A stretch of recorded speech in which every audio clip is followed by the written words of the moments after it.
Hey guys, welcome back to Ride Review. My name is Mitch, and today we are checking out another new scooter. Another new scooter. This is the KQi 100F. We recently reviewed the 100P, and the 100F has a couple of cool things that the P doesn't. So let's cover some of those top specs, and then we'll dive in a little bit more in depth into those specs. 300 watt rear hub motor with a max wattage of 600 watts. Waterproof 243 watt hour battery, giving you a total range of 18 miles. Top speed of 17 miles an hour. It folds up and only weighs 39 pounds. And right now, priced at just $350. As I mentioned, those are some of the top specs here, but there is more to discuss, especially some of the differences between the F and the P lines from new. So let's go ahead and get into those. As you mentioned, this is a 300 watt rear hub motor, peaks at 600 watts. It's got a top speed of just above 17 miles per hour here. And for me, I feel like it's got enough torque to be fun, but not too much to where it feels like it's a super scooter or anything like that. It is very comfortable to ride. One of the things that I've noticed during the ride too, and just kind of jumping to some geometry things here, if you look at the stem, it's got quite an angle back. So you're standing up on it, the handlebars are a little bit in, whereas traditionally we've seen scooters where, you know, the head tube angle is a little bit more straight up and down. And what that allows you to do is it does feel more stable, because when you look at our rake angle down here, we do have a little bit of an angle right here versus a straight up and down scooter, which is probably one of the more popular designs. I think adding a little bit more rake angle here is nice, especially when we're going, you know, faster, about 17 miles per hour on the scooter. It does feel a little bit more stable just because of that angle there. So we've got a battery here that's supposed to give us about 18 miles of range. Based on the riding we've done so far, we don't do any range tests around here or anything. It does seem to be pretty accurate. Charge-wise, we can charge it right here. This nice little cover here. It's got the new charger plugs in there. And that's a pretty solid charging port, in my opinion. Some of them are down here on the sides where they're a little bit more prone to get water. This is up a little bit higher and it's got a nice cover there. So I think from a waterproof perspective, and this is IPX5 rated, but I think this extra little thing here is just gonna give you a little bit more peace of mind when it comes to, you know, rolling through puddles and things like that. It should be a lot better off than if we had, you know, a charging thing over here with a small sort of malleable rubber. This one is pretty robust. And again, pops in, you see we got some good waterproofing here. So charge perspective, I think that is, you know, that's not a bad way to go. Tires we've got these 9.5 inch tires on here. Now the ones that come on it are pneumatic, so they do have air in there, which is gonna give you a little bit more cushion on your ride. We do have front suspension up here, which is also gonna make it a little bit more cushiony, but the fact that we've got air in there, we got some air to kind of absorb some of the bumps and cracks and things like that you'd be riding on the sidewalk or in the bike lane. But this is always something you could upgrade it to a solid tire if you don't want to worry about flats. So the positives to having a pneumatic tire is it is a softer ride. It's going to feel a little bit smoother, but you know, you are prone to flats, and we switch a lot of, or change a lot of flats over here at Power and E-Bikes.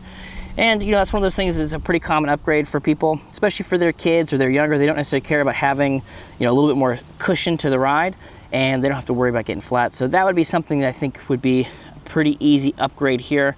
Fairly common sized tire, these 9.5 by 2.3s. So something to consider if you don't want to deal with flats and you don't want to change these. Changing out scooter tires when they're flat is somewhat of a pain in the butt. So might be worth taking it to your local shop. And if you're in Houston, you come to Power and E-Bikes and we can swap those out for you. Up here we have got the first of the new features, and that is turn signals. So this is something that the P does not have. We've got turn signals integrated here for the right, here for the left, or vice versa. I promise I know my left from my right. And then just on for the right. And on this side, we've got our twist throttle. Now I have the kick to start off. It's probably recommended you have kick to start on, but so right now if I hit this, the scooter's gonna, you know, it's gonna fly away from us. Turn that off. Now, some people don't necessarily like the beeping when it comes to turn signals. As somebody who has tested a lot of different things, I kind of like it because it reminds me that it's on.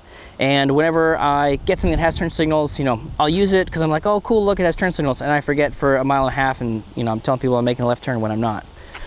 We've also got a light here.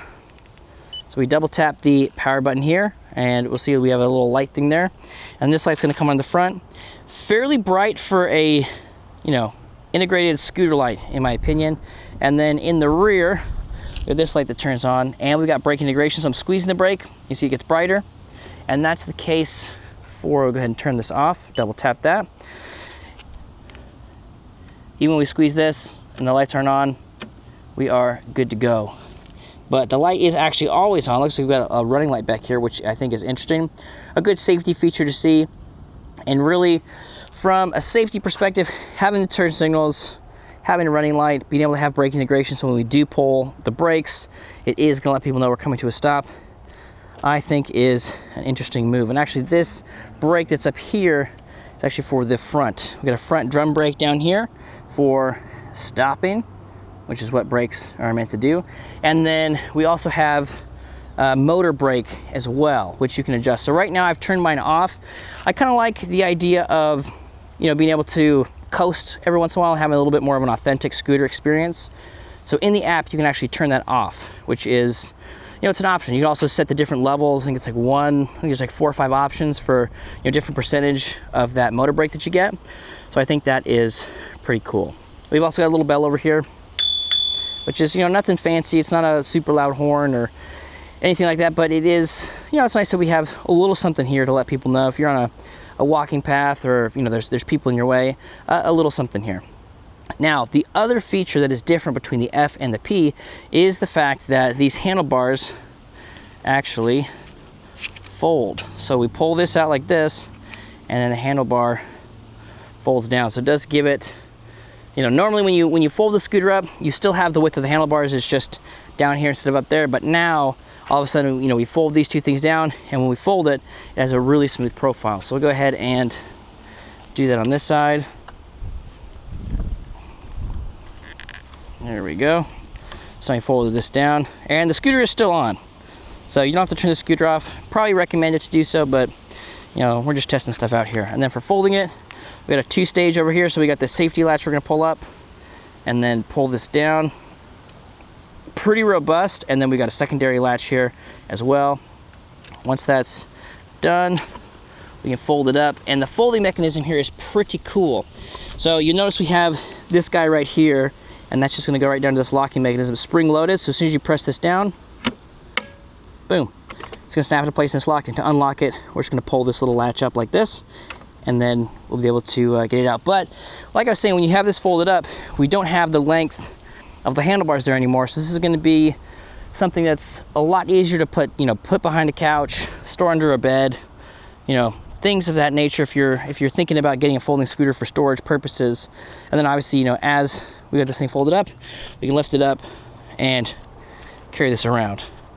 Now it's about 38, 39 pounds. So it's not something where if you gotta huck it up 10 flights of stairs, it's not an ultralight thing, right? You're talking just about 40 pounds, especially if you got a bag or some other thing you're gonna, you know, kind of accessorize here. We got a big old U-lock on the front of it, or some E-cuffs, something like that.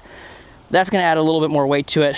You know, between like 1 to 4 pounds, depending on how, you know, how secure you want to get with that lock there. So fairly light, not too terrible, but it is something to think about, you know, when it comes to you know, carrying this thing up. But from a folded footprint perspective, that is pretty nice. And I think actually, if you look at it, where it flares out here is actually wider than where those handlebars are folded up. So that becomes the widest point of the scooter. The deck space right here, it's about 7 inches from this rail to this rail. Now usable deck space is probably closer to 5.5, 6, which is kind of right up here. You see it kind of slopes off here at the edge. So usable deck space from here to here, but we've got all of this is usable deck space. You can put your foot back there if you want to. Not right here. There's a little warning says, you know, don't put your foot on there, but you do have all this usable deck space, which is pretty nice. This is a plastic, but it's pretty grippy. I haven't, you know, slipped off or anything like that with the shoes I'm wearing. So so far so good as far as that is concerned. And guys, I think that is, I mean, those are really the big specs. We talked about the weight, the power, the range, the speed. We're obviously gonna ride this thing around and we'll check out that speed. I'll show you the cruise control and maybe we'll jump into the app real quick just to show you kind of what that looks like. Now, one of the things you may have noticed, let's see if I can do this one-handed. I can do it one-handed, nice. On, these just snap into place too, which is nice. So when you do unfold it, you don't have to screw this in or do anything crazy. And they're still really secure in there, which when you get to the folding handlebars, that becomes like just another thing to go wrong or be loose. But the unit that I got, these things are solid, which is nice. So if you look on the screen, you can see that this is a D right here. So we're in dynamic mode. And dynamic mode is where you can really change some things around. So before we go ride it, let me just pop into the app real quick and we can take a look at that. The new app. All right, so you can see we've got this in here. I don't need a tutorial here. We got 80% battery left, and then we're gonna go down to, where is it? Customize your ride, right under new link. So click on this. And so right now I've deactivated kick to start. You can adjust that between 3, 4, 5, and 6 kilometers per hour, depending on how you want to set that up. Regenerative braking, I've got it off. Like I said, we can put it on weak, medium, strong, but I like to have that off. Battery charge limit, 100%. You know, you can reduce battery aging. Something to look into if if you're not looking for max range on this thing, but I'm gonna keep it 100%. And auto cruise I have on. The only time I have that turned on is for scooters. On bikes, I don't really like cruise control, but you know, on the scooter I think it makes sense. So once you hit the same speed for 5 seconds, you're gonna lock in your speed there. And dynamic mode, so right now I've got dynamic mode turned on. We'll go settings on that. So in here I've got dynamic mode only. So it's the only mode that's gonna allow me to ride the scooter in, which I like because I get to customize it. So right now acceleration we've got on wild. You've also got standard and chill, and then 2 other spots in between there to choose from. And then max speed, we got the max speed 28 kilometers per hour. It's about that 17 and a half or so miles per hour. I'll go ahead and go back from here. And kaboom, and here we go. So we got it unlocked, we can lock it. You go over here, it's turned off. If we hit the lock button again, oh no, maybe it turned off. I was like, man, that's cool. All right, so we're gonna unlock it again. There we go. Oh well, that's just a secondary thing. So, like I said, we got the scooter back in the ready to go position. So I'm gonna go grab my chest mount and we'll ride this around and talk about the ride feel here. All right, guys, we are out here for the ride test portion. Let's go ahead and turn it on by holding down our power button here. There we go. And like I said, I have dynamic mode on. I don't have kick to start on, so I'm just gonna go ahead and pull that throttle, and we are off. So like I said, pretty good acceleration here. Nothing too crazy, but like I said, it's enough to be fun and not too much to where, you know, anybody who's a little bit afraid of that. So that beep that we heard here, that was actually our cruise control. So now our cruise control's on. I'm not pulling the throttle, and we're still able to go at our 17 miles per hour, which is a lot of fun. And then as soon as we pull this brake, pull that brake, and that cruise control will come off, and we can come to a stop here. So pretty maneuverable. I feel like we still got some really good traction. Those 9.5-inch tires are big enough to where you feel like you got some good edge to it. Let's go ahead and hit this curb. Roll off this one. Boom. Handled that, which is something you'd probably feel a little bit more if these were the all rubber tires. But because we do have a little bit of air in there and suspension in the front, it is not too shabby. Going to do a brake test here. So from full speed, except at that line right here, I don't know, that's probably less than 20 feet, I would say. So not too bad. Nothing you're gonna be, you know, skidding around on or anything. And then, like I said, in my dynamic mode, I've got the motor brake turned off, so as soon as we let this go, we do some nice coasting.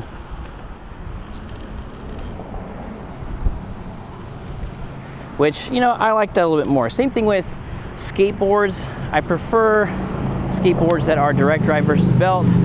Belt's got a lot more torque on it, and so for some people that's the ticket, but I like to, you know, get up to speed reasonably quick, but then when I let go of that controller, you know, like this, I've got more of a traditional scooter. I'm just rolling along sort of vibe.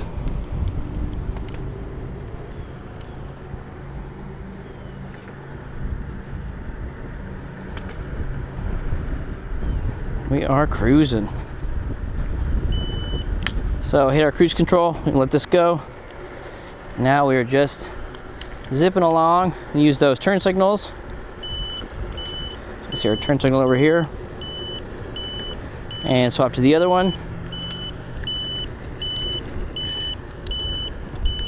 Trying to get that on camera, there it goes. And again, as soon as we touch this brake, if you're watching the screen here, so that's our cruise control. So as soon as we hit that, before you even really start braking, it does turn that off. There you go. And again, nimbleness wise, we're here just cutting through some of these, you know, smaller areas. Now, as far as the off-roadness goes, that is normally not a scooter thing. This is kind of some thicker, bumpy grass. Losing a little bit of our acceleration here. But she's going. She's doing it.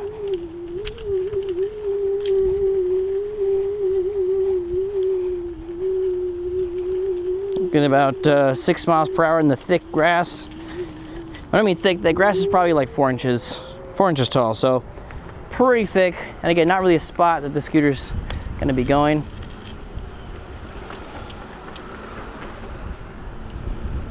And now we're cruising. Now, once we're over here on the concrete, it is pretty quiet as far as I don't hear the motor at all. I'm just hearing the rubber of the tires on the road, and so that's pretty darn quiet.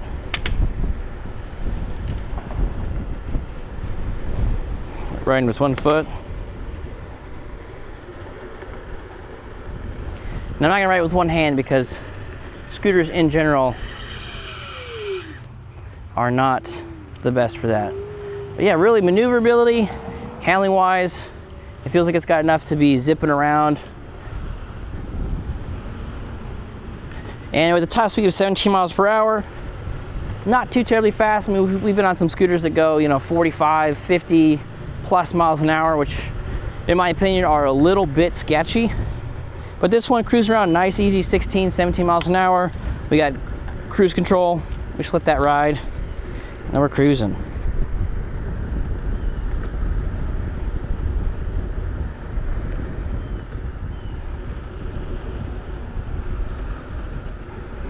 Go ahead and hit this curb here real quick. Woo! Yeah, boy. And guys, I think that is going to do it for our review on the KQi 100F. If you guys have any questions for me, let me know down in the comments. I love talking to you guys, and we'll catch you on the next one.